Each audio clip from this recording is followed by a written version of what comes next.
Have you ever witnessed someone attempting to destroy a person live on national television? Will Smith stepped onto the set of that talk show with a singular objective: to publicly humiliate Jonathan Roumie, the actor portraying Jesus in The Chosen. He believed he could expose Jonathan as yet another Hollywood charlatan, proving that behind the saintly facade lay nothing but mere performance. But what Will never anticipated was that this interview would irrevocably alter his life. After all, what happens when a man who lives behind masks encounters someone who has found peace and simplicity? And why did Will Smith depart from that studio utterly transformed from the man who entered? Brace yourself to discover how an attempted humiliation morphed into the most candid moment in American television history. The Connexoin studio thrummed with an almost electric energy beneath the LED lights that transitioned smoothly between deep blues and brilliant golds. Sarah Spacey, a 45-year-old woman with impeccably coiffed brown hair and brown eyes that reflected decades of journalistic acumen, adjusted her earpiece with slightly trembling fingers as she reviewed her notes one last time.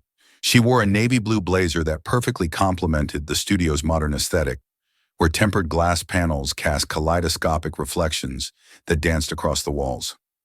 This would not be just another installment of her nightly talk show.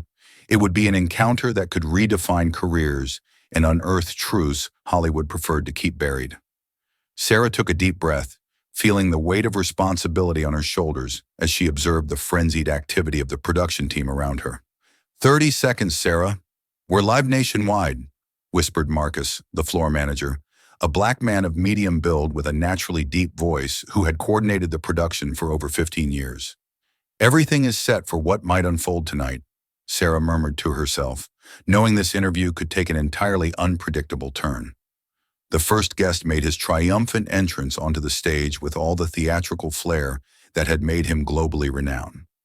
Will Smith, at 55 years old, still retained his athletic physique and the magnetic smile that had captivated audiences for decades. Yet there was an artificiality to his characteristic energy, as if every movement seemed calculated to mask a profound disquiet seething beneath the surface.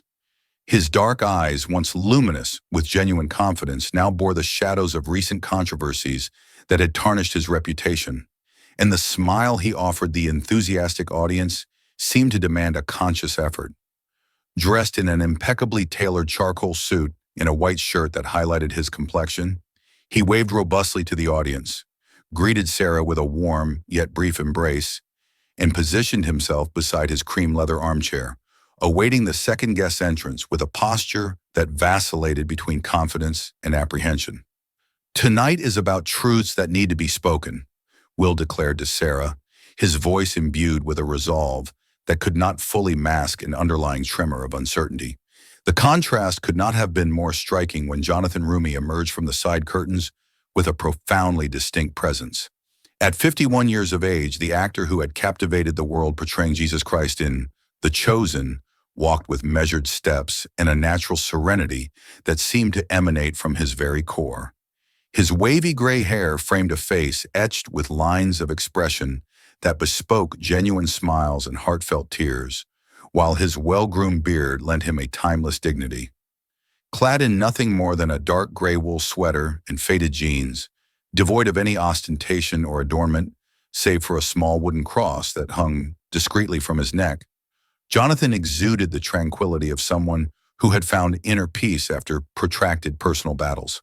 His light brown eyes, deep and contemplative, scanned the studio with a gentle curiosity, and when he greeted Sarah, it was with a firm handshake and a smile that genuinely reached his eyes. "It's an honor to be here, Sarah. I hope we can have a meaningful conversation," Jonathan said, his soft voice carrying an almost imperceptible accent that hinted at his Lebanese origins. Sarah immediately sensed the palpable tension in the air as the two men exchanged greetings. Will extended his hand, his professional smile in place, but there was a rigidity in his shoulders that suggested this encounter signified more than a mere interview for him. Jonathan returned the greeting with natural ease, but his discerning eyes caught something in Will's expression that caused him to tilt his head slightly, as if attempting to decipher an unspoken message. The audience, comprised of 200 carefully selected individuals, remained in expectant silence, instinctively sensing they were about to witness something extraordinary.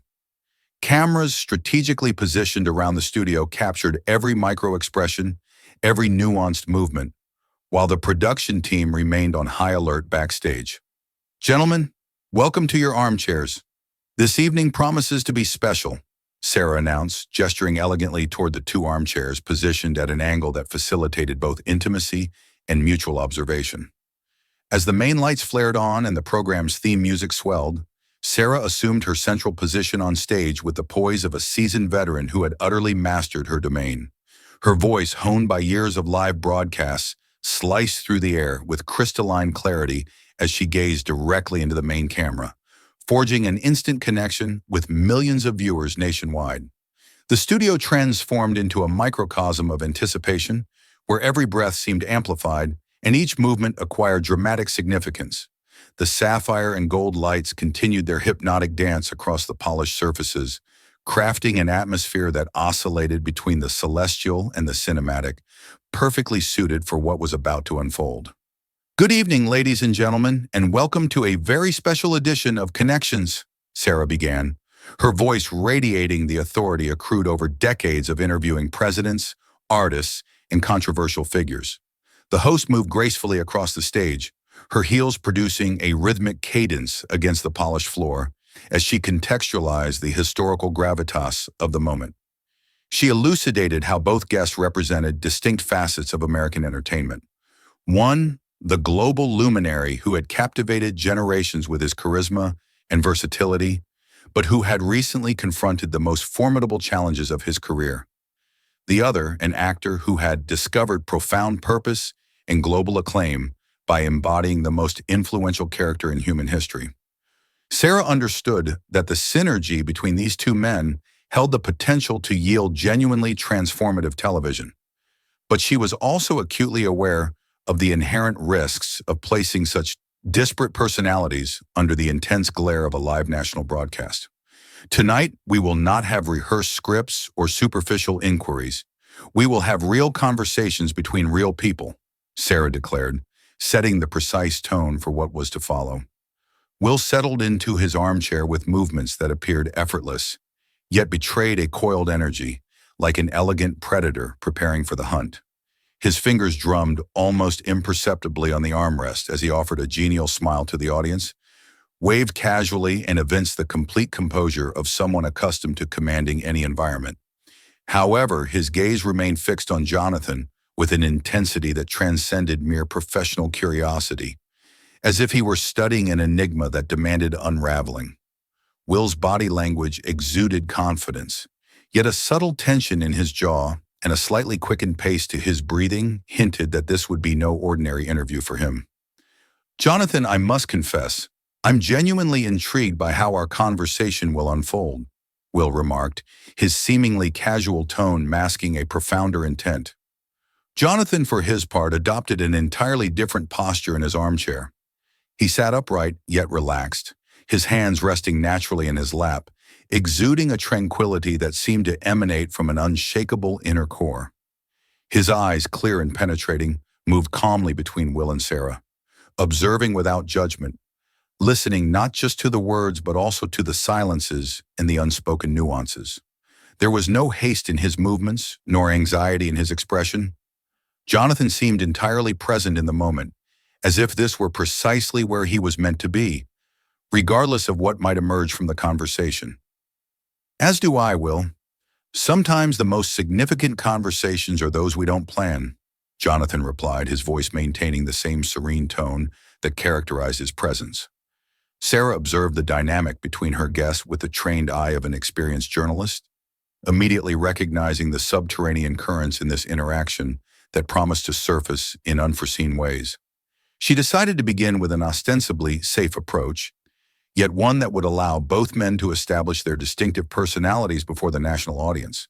The studio lighting was subtly adjusted to cultivate a more intimate atmosphere, while the cameras were positioned to capture not merely the spoken words, but also the involuntary reactions and the moments of silence that often revealed more than elaborate speeches. "Jonathan, you've captivated the entire world by portraying Jesus Christ in the Chosen series.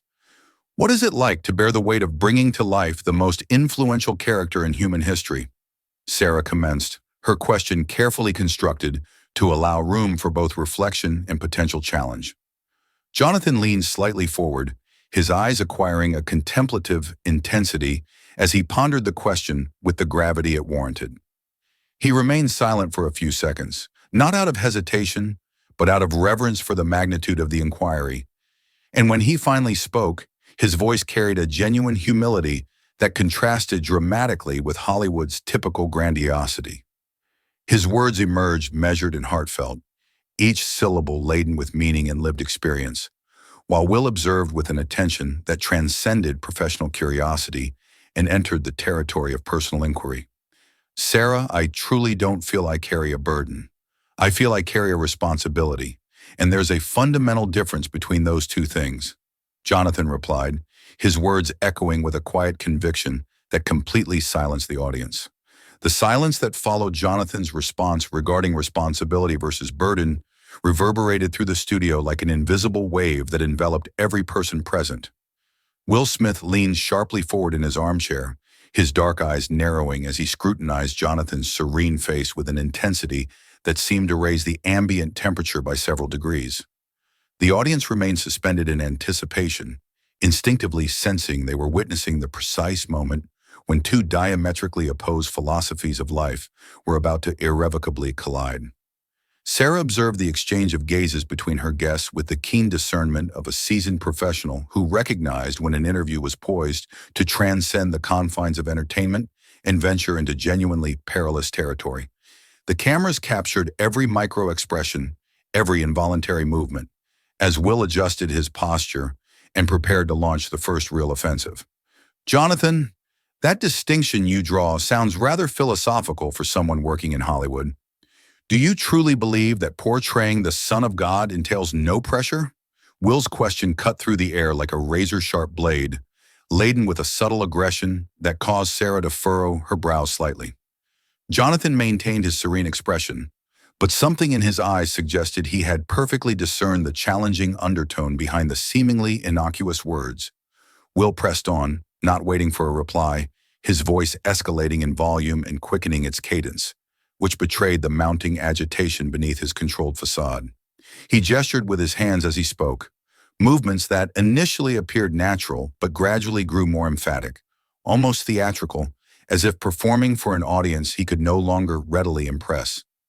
The energy in the studio shifted perceptibly, morphing from curious anticipation into an almost palpable tension that caused some audience members to shift uncomfortably in their seats. Because, let's be candid here, you must have moments when you feel you're not saintly enough for this role, moments when your true humanity surfaces from behind the spiritual persona. Jonathan tilted his head slightly to the side, his gaze never leaving Will's face, yet his expression remained curiously serene amidst the increasingly overt provocation. When he finally responded, his voice retained the same measured and tranquil tone that had characterized his presence since the interview's inception, creating an even more striking contrast to the agitated energy emanating from Will. His words emerged unhurried and deliberate, each syllable imbued with a conviction that seemed to spring from a deep, unshakable wellspring as he maintained direct eye contact with Will, without betraying any sign of discomfort or defensiveness. The audience collectively leaned forward, mesmerized by the dynamic unfolding before their eyes, sensing they were witnessing something far more significant than a mere exchange of opinions between two actors. Will, sanctity is not a performance we switch on and off at convenience. It is a daily journey of small choices, of constant humility in the face of our human limitations. Will laughed, but the sound utterly lacked genuine humor, reverberating through the studio like a dissonant chord that caused Sarah to involuntarily press her lips together. He leaned back into his armchair with an exaggerated movement, crossing one leg over the other in a posture intended to convey relaxation, but which in reality betrayed growing defensiveness.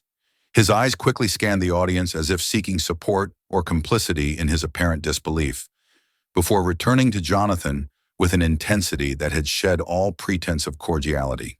Will's body language was becoming progressively more expansive and dominant, claiming more physical space as an unconscious attempt to establish territorial superiority, while his breathing subtly quickened and a faint tension began to manifest in his jaw. That makes for great television, Jonathan. But let's be realistic here. Hollywood is no monastery, and you are no true monk.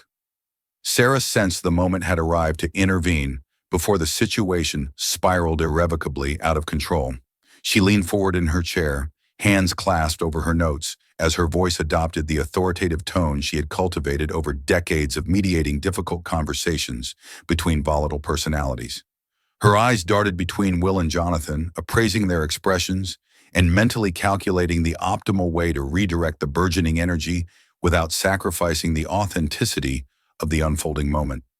Experience told her this was precisely the kind of situation that could yield genuinely memorable television, but she was also cognizant that she needed to maintain some level of control to prevent the conversation from devolving into genuinely destructive territory. Gentlemen, I believe we are delving into very profound matters here. Will, you seem to possess a very specific perspective on authenticity in Hollywood. Sarah's intervention had the temporary effect of puncturing the mounting tension, but Will had already crossed an invisible line and seemed intent on continuing his relentless probing. He leaned forward again, his elbows resting on his knees, in a posture that suggested intimacy, but which in reality functioned as a form of encroachment upon Jonathan's personal space. His words now spilled forth more rapidly, laden with an urgency that betrayed frustrations and insecurities that had been festering long before this interview commenced. Will gestured with his hands as he spoke, movements that initially seemed to emphasize his points, but which gradually became more erratic, as if he were struggling to maintain control over emotions that threatened to overflow. Jonathan remained unmoving, observing with a patience that bordered on the superhuman, his eyes never straying from Will's face as he absorbed every word with an attentiveness that transcended mere curiosity and ventured into the realm of genuine compassion. No, Sarah, I need to understand this. Jonathan, did you truly never have moments of doubt? Did you never look in the mirror and think you were embodying something greater than you actually are? Will's question resonated through the studio with an intensity that compelled even the backstage technicians to cease their activities and observe the unfolding response. Jonathan remained silent for several seconds, not out of hesitation or discomfort, but rather from a profound contemplation that evinced his respect both for the query itself and for the palpable anguish concealed within it. When he finally spoke, his voice had taken on an even softer, almost whispered quality, which compelled the entire studio to lean forward, eager to capture every syllable. His hands, which had rested quiescently in his lap throughout the conversation, now slowly intertwined, a gesture that bespoke both profound contemplation and a readiness to divulge something deeply personal. The shift in his demeanor was subtle, yet discernible, as if he were poised to unlock a chamber rarely traversed by others. Will, you are asking the wrong question. The issue is not whether I harbor doubts about living up to the role. The issue is why you are seeking validation for your own doubts. The ensuing silence was so dense it seemed to possess physical substance, permeating every cubic inch of the studio with a palpable tension that caused the audience to collectively hold its breath. Will blinked rapidly several times as though physically struck, his mouth parting slightly before closing once more, without uttering a sound. For the first time since the interview's commencement, his veneer of confidence displayed visible fissures, and something vulnerable, genuinely human, flickered in his eyes before he managed to redon his mask.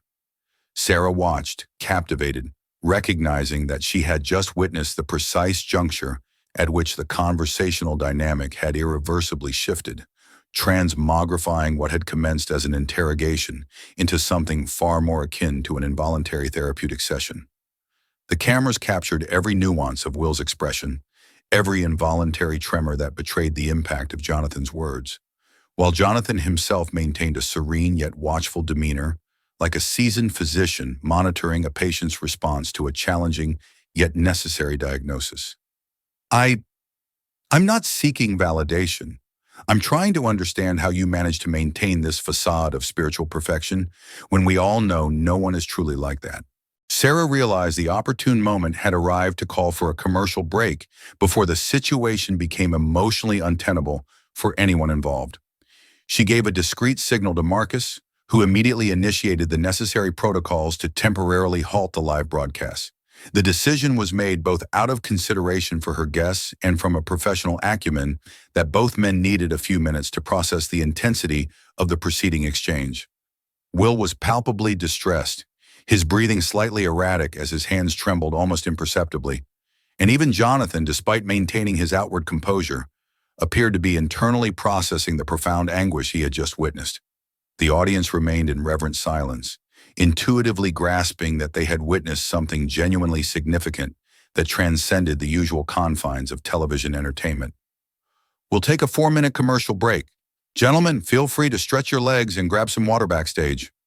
Will Smith exited the stage with swift and resolute strides, yet they betrayed a coordination slightly compromised by the emotional maelstrom he had just endured before millions of viewers.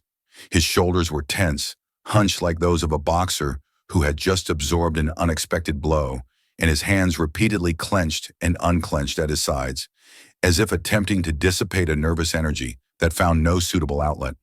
The backstage corridor, typically a familiar sanctuary he had traversed hundreds of times throughout his career, now seemed hostile and claustrophobic, its walls adorned with posters of old shows and trophies bearing witness to decades of television entertainment.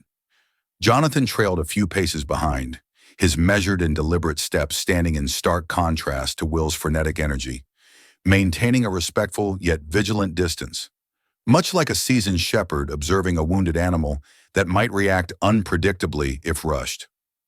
"You don't need to shadow me, man. I'm just getting some fresh air and trying to process everything that just transpired in there." When Will finally turned to face Jonathan, his countenance revealed a raw vulnerability that had been utterly absent during his carefully orchestrated public appearances. His features, normally composed and controlled even during the most challenging moments of his career, now manifested clear signs of a man who had been forced to confront aspects of himself he preferred to keep buried. The muscles around his eyes were taut, creating small furrows of tension that aged his face, and his breathing was slightly ragged, as if he were struggling to maintain some semblance of control over emotions that threatened to spill over at any moment. Jonathan paused where he stood, respecting the physical and emotional space Will clearly needed, but his eyes remained fixed on the other man's face with an intensity that transcended professional curiosity and bordered on genuine concern. "You're not well, Will, and I recognize that pain because I've been exactly where you are now." Jonathan's declaration hit Will like a punch to the gut, causing him to involuntarily take half a step back before recomposing himself with a sudden jerk of his shoulders. He tried to laugh, but the sound that emerged was bitter and brittle, devoid of any genuine humor and laden with a self-irony that bordered on self-destructiveness. His hands gestured erratically as he began to pace the narrow corridor, like a caged predator that had lost all sense of territory and hierarchy. Will knew he was exposed, vulnerable in a way he hadn't experienced publicly in decades, and the sensation was simultaneously terrifying and strangely liberating. As if armor he had worn for so long, its removability forgotten, was finally beginning to shed. "Not well. Jonathan, you don't know me. You play a perfect character on television, and everyone automatically assumes you're some kind of modern saint." Jonathan took a careful step toward Will, his hands open and visible in a universal gesture of non-threat, his eyes never leaving the other man's tormented face. When he spoke, his voice carried a distinct quality, more personal and less measured than he had displayed on stage, as if he were shedding his own protective layers in response to the raw vulnerability Will was exhibiting. His words emerged slowly, each one carefully chosen not to impress or offer glib comfort, but to convey a profound truth he had gleaned through his own personal battles with pain, loss, and rebuilding. The air between them grew dense with possibilities, as if the backstage corridor had transformed into an improvised confessional where seldom shared truths could finally find voice. "Will, do you think playing Jesus makes me perfect? I grew up in a completely dysfunctional home in the Bronx, the son of Lebanese immigrants who struggled daily just to survive. Jonathan's personal disclosure struck Will like an unexpected revelation, causing him to blink rapidly several times, as if attempting to completely reprocess his perception of the man before him. All of Will's defensive aggression began to gradually dissolve, replaced by a genuine curiosity he hadn't displayed since the dawn of his career, when he was still capable of authentically connecting with others without constantly calculating the impact on his public image. Jonathan continued, his voice taking on a more intimate and confessional quality, sharing details of his life he rarely divulged publicly, but which now seemed crucial for bridging the gap between his own experience and Will's evident pain. He spoke of years squandered performing in dim bars, of questionable decisions driven by financial and emotional desperation, of relationships shattered by his own egoism and immaturity, painting a portrait of human fallibility that was light years removed from the serene image the public associated with his portrayal of Jesus Christ. I spent years of my life utterly adrift, Will. When I landed the role in The Chosen, I was at the nadir of my existence. Will remained silent for a protracted moment, assimilating Jonathan's words with an intensity he hadn't exhibited in years, as though he were reacquiring the capacity to genuinely listen to another human being without immediately calculating a response designed to safeguard his self-image. Marcus subtly materialized at the far end of the corridor, gesturing silently to convey that only seconds remained before their return to the live broadcast. The interlude engendered a moment of palpable tension, for both Will and Jonathan were aware they would be compelled to return to the stage and somehow steer the remainder of the interview, given the novel dynamic that had materialized during those few transformative minutes behind the scenes. Jonathan rested a reassuring hand on Will's shoulder, a simple yet profound gesture that articulated support and empathy without the need for verbal articulation, providing a stabilizing anchor at a juncture when Will felt utterly adrift. "We're back on air in 10 seconds. Are you ready, Will? There's no need to feign composure if you're not." When they re-emerged onto the stage, the ambiance had undergone a complete transformation, imbued with an authenticity and vulnerability that were palpable, discernible to both the live audience and home viewers. Will's demeanor had shifted, his movements less performative and more genuinely human, while Jonathan maintained his composed presence, now imbued with a personal rapport with the man beside him that had been previously absent. Sarah perceived the metamorphosis in both men with the seasoned discernment of a veteran journalist, instantly discerning that something momentous had transpired during the interlude, and mentally recalibrating her approach to acknowledge the nascent dynamic without coercing disclosures that the guests were not yet prepared to divulge publicly. The audience, too, sensed the shift, a reverent hush supplanting the expectant tension that had typified the initial segment of the interview, as if all intuitively apprehended that they were on the cusp of witnessing something genuinely transformative. "Welcome back to Connections. I sense a profound shift occurred during our recess. Will, would you like to share what you're feeling at this moment?" Will looked at Sarah, then at Jonathan, and finally at the audience, his eyes glistening with unshed tears. His hands, which had been restless throughout the entire interview, finally found repose in his lap as he gathered the courage to speak with a candor he hadn't publicly displayed in years. As the words began to emerge, his voice was softer, less performative, imbued with a raw vulnerability that compelled the entire studio to lean forward in respectful attention. He spoke of the crushing weight of maintaining a perfect public image, of the constant terror of disappointment, of how he had lost touch with who he truly was beneath all the layers of fame and expectation. Jonathan remained by his side, offering a silent presence and nonverbal support that allowed Will to continue exploring emotional territories he had evaded for decades. "Sarah, I came here tonight to expose Jonathan, to prove he was just another actor feigning sanctity, but I discovered the only one feigning here was me." Will's confession reverberated through the studio like a wave of emotional shock that impacted every person present. Tears began to stream down his face without any attempt to conceal or control them, an act of public vulnerability that would have been unthinkable for him just an hour prior. He spoke of years of constant performance, of how he had forgotten the distinction between Will Smith the person and Will Smith the brand, of the paralyzing terror that no one would love him if they saw who he truly was beneath all the bravado and charisma. Jonathan listened without judgment, occasionally offering gentle words of encouragement that allowed Will to deepen his self-reflection. The audience was completely silent, witnessing a moment of raw humanity that transcended entertainment and entered the realm of the sacred, where a man finally found the courage to shed all the masks he had worn to shield his wounded heart. I had constructed a prison of expectations around myself, and Jonathan showed me that the key had always been in my hand. I only needed the courage to use it.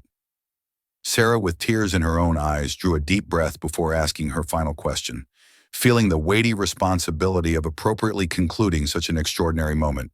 Gentlemen, before we part ways, I'd like each of you to offer a final reflection on what transpired here tonight. Her voice quivered faintly, revealing how even a seasoned journalist had been profoundly moved by what she had witnessed. Jonathan spoke first, his voice retaining its characteristic serenity, but now imbued with a palpable emotion that resonated through every word. What I've learned over the years is that the transformative power of authentic vulnerability lies not in our capacity to impress others with our strength, but in our courage to reveal our wounds. True strength emerges precisely when we stop pretending to be invincible and begin to embrace our shared humanity, recognizing that we all carry similar pains, fears, and hopes. Will wiped the tears from his face with the back of his hand, a simple yet potent gesture that evinced his newfound willingness to be seen in his complete vulnerability. Jonathan, I want to publicly thank you for having the courage to meet me in my darkest moment and offering not judgment, but genuine compassion. You didn't try to give me easy answers or quick fixes, but offered something far more valuable: genuine presence and the reminder that I'm not alone on this journey of personal rediscovery. As the program's theme music began to play softly, signaling the broadcast conclusion, both Will and Jonathan remained seated for an additional moment, their eyes closed as if fully absorbing the spiritual and emotional magnitude of what had transpired between them in that sacred space. The audience slowly rose to a prolonged ovation that was not about entertainment or performance, but about profound recognition of something genuinely human and transformative they had witnessed, a moment many would carry in their hearts for years to come. Sarah concluded the program with simple words, yet imbued with profound meaning, her own voice choked with emotion. Sometimes television manages to capture moments of genuine truth that remind us of our shared humanity and our infinite capacity for redemption, healing, and authentic connection. Thank you for allowing us to bear witness to something truly sacred tonight. Until next time, on Connections, where there is always hope for new beginnings and second chances. If this transformative conversation between Will Smith and Jonathan Roumie resonated with your heart and revealed to you how vulnerability can be our greatest strength, don't forget to subscribe, like, and comment where you're watching from. And tell me, have you ever felt lost behind your own masks like Will? Or have you found peace and simplicity like Jonathan? What moment from this narrative left the most profound impression on you? Share your reflections in the comments, and let's cultivate a community of authentic individuals without filters. May this message of hope and authenticity reach those who need to hear it most. God bless your journey of self-discovery.